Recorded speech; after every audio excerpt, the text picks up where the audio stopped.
Hallo liebe Freunde, herzlich willkommen bei Cargold mit unserem ganz besonderen Fahrzeug heute in meinem neuen Video.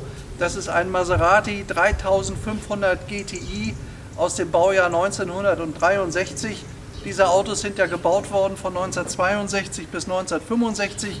Das ist ein Maserati der ersten Serie und das Tolle ist, dass dieses Fahrzeug in einem wirklich fantastischen Zustand sich befindet und dazu gleich näher.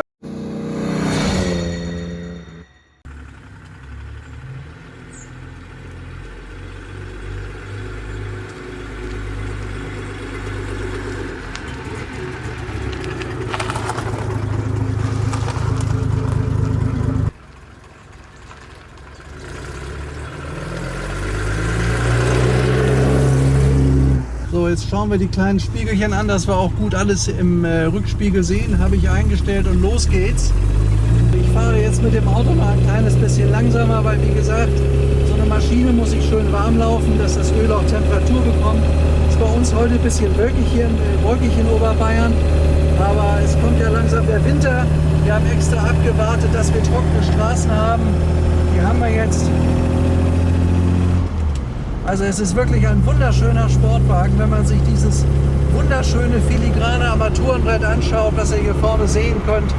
Es ist eine erstklassige Arbeit, dieses tolle Holzlenkrad hier in Aluminium gefasst mit dem Maserati-Wappen.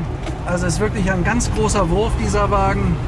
Hier ist Aquatemperatur, hier haben wir Benzinanzeige, hier vorne Öl. Hier vorne könnt ihr sehen, die originale Uhr von Maserati, die gibt es ja heute noch in diesen Fahrzeugen. Das ist aber hier vollkommen original. Man hat hier bei der Restaurierung darauf geachtet, dass alles im Detail stimmt, wie es damals war. Hier vorne seht ihr das, wie heißt das gleich, das Vignale-Logo von dem Karossier, von den berühmten.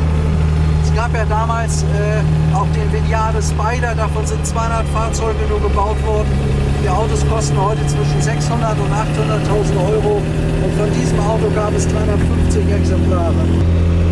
Also das Auto hört sich ganz sauber an, er läuft wirklich hervorragend, wenn man sich vorstellt, dass man zur damaligen Zeit 235 Stundenkilometer mit dem Wagen erreicht hat. Das war wirklich ganz gewaltig.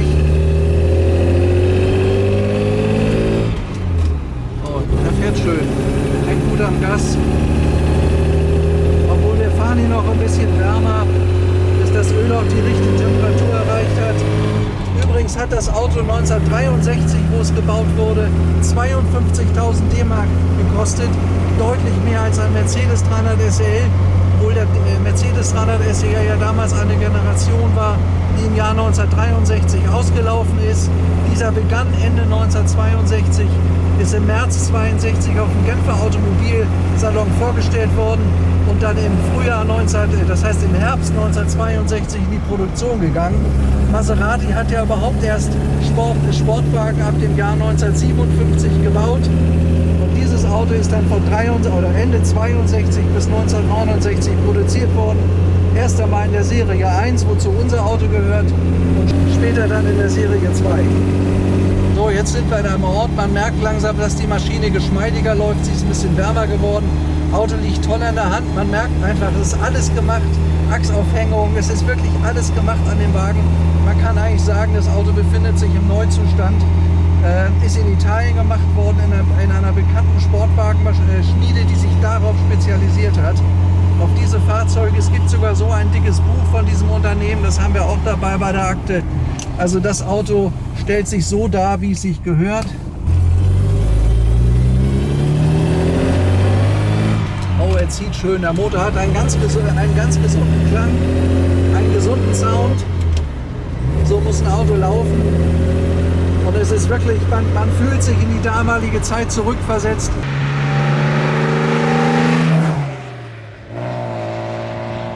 Unser Auto ist ja ein Viersitzer, hinten ist ein bisschen wenig Platz, aber man konnte damals mit 4 Personen mitfahren. Das hat dieses Fahrzeug.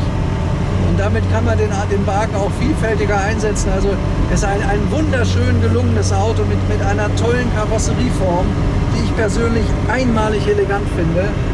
Und auch den Wagen zu fahren, das vermittelt einem ein wirklich tolles Gefühl. Man sitzt klasse hinter dem Lenkrad, die ganzen Proportionen passen bei dem Auto. Und wenn ich die Technik merke, die Kupplung, das ist alles neu, es funktioniert. Wie ich mal rechts ab, da haben wir komischen, machen die hier alle. Ist doch Corona, die sollen alle zu Hause bleiben. Ja, jetzt, das macht richtig Spaß. Jetzt ist er langsam warm geworden, er heizt auch. Also ich kann nur sagen, der Wagen läuft erstklassig. Ich bin wirklich begeistert.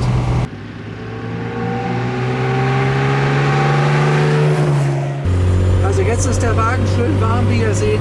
Er läuft wirklich erstklassig. Man merkt, dass wirklich alles neu ist in dem Auto. Und er hat einen super Sound, macht einen Riesenspaß. Der Wagen ist sehr handlich. Man hat ihn gut im Griff, er liegt schön. Und wenn ich jetzt auf der Autobahn wäre oder auf einer richtig geraden Landstraße, könnte man ohne weiteres 200 fahren mit dem Wagen. Er gibt mir ein sicheres und wirklich ein gutes Gefühl. Ein toller Wagen. Wirklich ein ganz tolles Auto. Und er hat eine Form, die ist einfach begeisternswert. Also ich finde das Auto dermaßen sexy. Der hat eine so irre Linienführung. Auch wenn man hier drin, das ist schön knuffig. Also das ist alles handlich und einfach ein wahnsinnig schöner Supersportwagen. Wie gesagt, aber aus den 60er Jahren kann man mit den Supersportwagen der heutigen Zeit überhaupt nicht mehr vergleichen.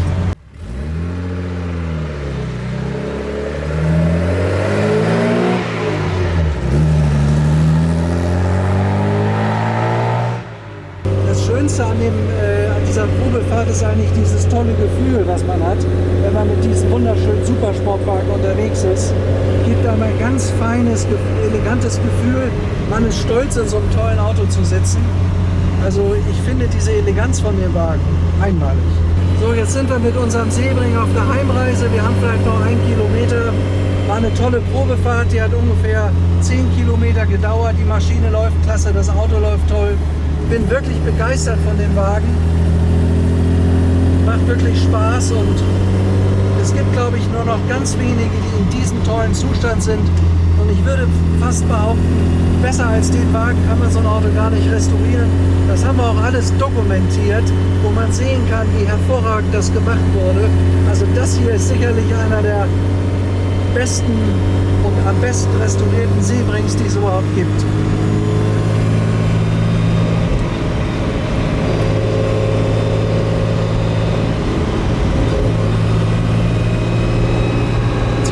Ein bisschen Gas geben. Jetzt brüllt er richtig los. Tolles Auto, wirklich ein toller Wagen. Er geht richtig gut los. Wenn ich ein bisschen freiere Strecke hätte, würde ich jetzt noch viel mehr drauf treten. Der Wagen hat da 235 PS mit 3,5 Litern Hubraum. Da spürt man auch, dass er schönes Drehmoment hat. Der schaltet sich gut, der bremst sich gut, der fährt schön geradeaus. Der tut all das, was ein gutes Auto auch machen muss. Also an das Auto könnte ich mich wirklich gewöhnen, muss ich sagen. Wir müssen ein bisschen aufpassen. Italienische Sportler sind sowieso meine große Freude. Und das Auto ist sicherlich mein Favorit, weil der Wagen ist wirklich klasse. Er ist so toll gearbeitet, der fährt so gut, der liegt so schön in der Hand. Aber er ist nicht groß, er ist schneidig, er ist elegant, unglaublich elegant und sportlich.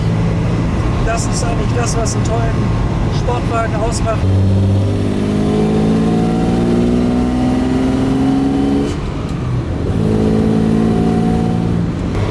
So, unsere wunderschöne Probefahrt in diesem tollen Maserati neigt sich dem Ende zu. Bin wie immer begeistert nach so einer Fahrt, mir macht das immer einen Riesenspaß.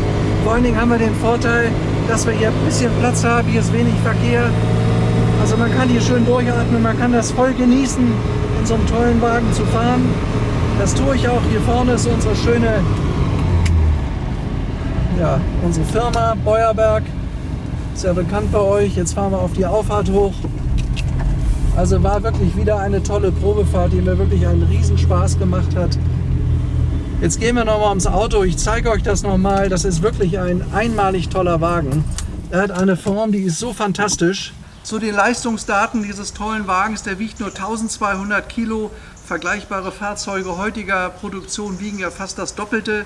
Der Wagen konnte deshalb seinerzeit von 7 Sekunden auf 0 bis 100 spurten und hat eine Höchstgeschwindigkeit mit seinen 235 PS, die er entwickelt, von 240 Stundenkilometer roundabout. Von diesem Fahrzeug mit dem berühmten Dreizack wurden ungefähr 350 Fahrzeuge produziert in der ersten Serie und die zweite Serie ist ja insgesamt gebaut worden bis 1969. ist aber dann von früher, also hat Designelemente von früher, ist ja ganz bekannt. Gefällt mir nicht mehr ganz so, hat also damit eine ganze Menge nicht mehr zu tun, sondern das sieht einfach anders aus. Vielleicht kurz mal nach hinten zu gehen, ich möchte euch mal was zeigen. Das ist ja ein italienischer Supersportler, kann man wirklich sagen, und meine persönliche Meinung ist, dass die Karosserie und das Design von diesem Wagen wirklich unübertroffen ist. Also hier hinten außen seht ihr die Auspuffrohre, die in einer Linie mit den Hecklichtern sich befinden und dadurch also wirklich ein irres Design haben. Der Vorgänger war ja der 3500 GT, der hatte relativ starke Rundungen. Das Auto ist ja ab 1957 gebaut worden, ist aber dann irgendwann in die Jahre gekommen und man musste dann einen schneidigen Wagen konstruieren und das ist eben dieser Maserati 3500 GTI gewesen. Er hatte eine Einspritzung. Bei unserem Auto gibt es Weber-Vergaser, weil die einfach viel besser laufen. Wie gesagt, der Wagen ist voll restauriert worden und wichtig war dem Eigentümer, dass das Auto gut geht, dass er ganz optimal gemacht wird. Und ich glaube, das ist bei dem Wagen wirklich gelungen. Also vielleicht mal ein Hinweis, der Wagen hat eine Fläche und eine Lackierung, ich glaube, das kannst du mal zeigen, Paul, das ist einmalig. Also so in dieser Güte ist das auch damals gar nicht gebaut worden. Es ist in einer italienischen Edelschmiede gemacht worden, die einen Ruf hat dafür, für diese Fahrzeuge ganz vorne zu sein weltweit. Und wenn man sich das alles anguckt, ob das der Chrom ist hier, der ist wirklich sensationell. Also anders kann man es nicht sagen.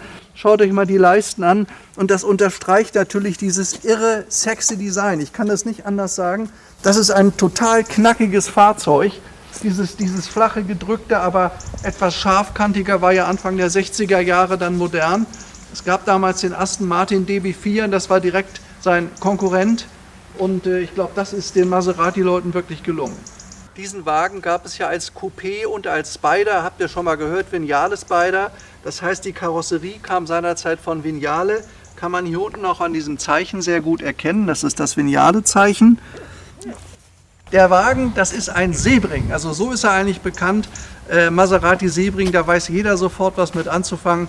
Das ist dieser Wagen mit dieser wirklich fantastischen Form. Schaut euch das mal an, das ist wirklich ein Wagen, wenn er dann sich noch in dieser tollen Qualität befindet, das kann man hier wirklich sagen, ist das einmalig.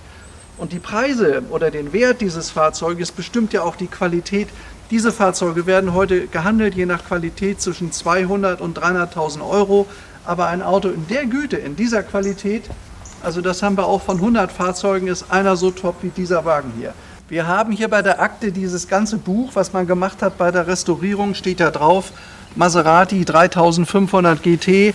Und man kann hier sehen, also höchstwertig, nur mal so ein Beispiel, die gesamte Karosserie ist abgezogen gewesen, ist perfekt neu lackiert worden.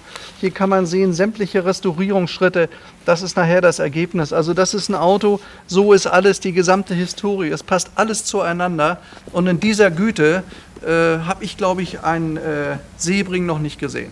So, ich öffne jetzt mal für euch den Motorraum. Ja. Da wollen wir mal schauen, was sich hier runter verbirgt. Da sieht es genauso fantastisch aus wie das äußere Kleid dieses tollen Wagens. Das ist die 6-Zylinder-Maschine, die 235 PS leistet.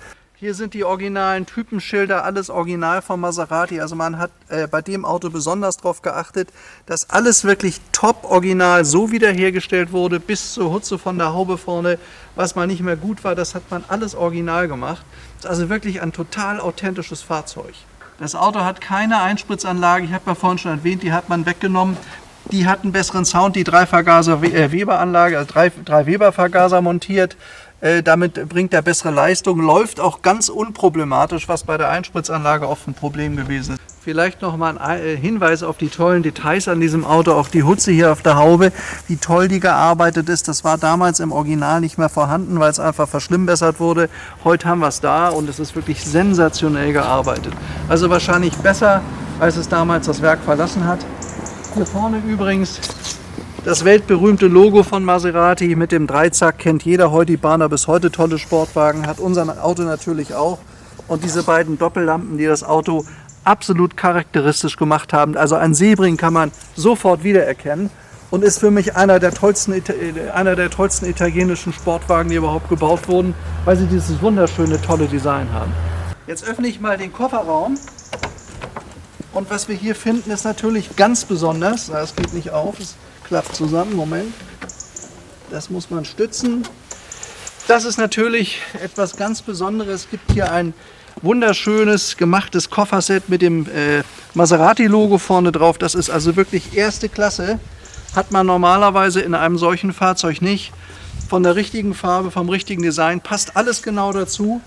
Ich stelle das jetzt wieder hinein. Also der Wagen ist wirklich in jedem Detail absolut stilvoll und richtig gemacht worden. Also schaut einfach nochmal diese tolle Linie von diesem Wagen. Das sieht dermaßen sportlich aus, wie so eine Katze auf dem Sprung.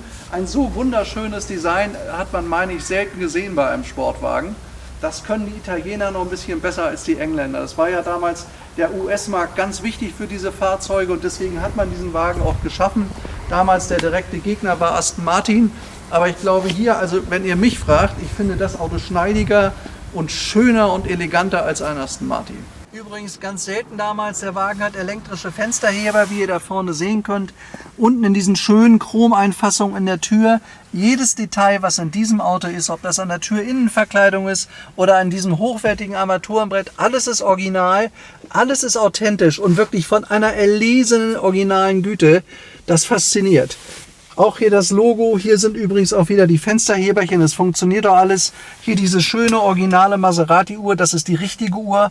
Und hier, wie ich euch schon sagte, das originale Fünfganggetriebe. Das ist der Schaltknüppel mit dem originalen Maserati-Logo. Die Sitze sind neuwertig und original beledert, so hat es gehört, in schwarz. Genauso, wenn man da unten nur, das sieht das ein bisschen schmutzig aus, aber das ist halt eben die Original-Fußmatte mit dem Maserati Dreizack. Auch da hat man wirklich aufs Detail geachtet.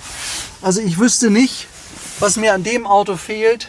Auch der Innenhimmel ist toll original. Passt wirklich alles. Hier dieses wunderschöne... oh, wie elegant, das schiebt sich so auf. Das ist ja klasse hier. Da noch mit Schlüsselchen drin, so wie es gehört. Hier ist das Fahrtenbuch, haben wir auch dabei. Also wirklich in Detail, klasse gemacht. Wirklich toll gemacht. Ein toller Wagen. Wenn man sich so das ganze Zierat an diesem Auto anschaut, hier vorne von innen alles mit Chrom beschlagen, hier diese ganzen kleinen Details, dann versteht man auch, weshalb dieses Fahrzeug Anfang der 60er Jahre über 50.000 D-Mark gekostet hat. Das war ja damals ein Haufen Geld, da konnte man sich fast ein Reihenhaus dafür kaufen. Dieses Auto ist wirklich mal eine Empfehlung, der fährt sich klasse, der hat einen sensationellen Zustand, die Karosserie, das kann man nicht besser machen. Das seht ihr am Spaltmaß an einem Lack. Der ist wie aus Glas, also das habe ich noch nie so toll gesehen wie bei dem Wagen. Der Chrom ist sensationell, die Technik ist erste Klasse, es funktioniert alles. Also wirklich meine Empfehlung, das ist ein super Auto. Tschüss, bis zum nächsten Mal bei meinem nächsten Video.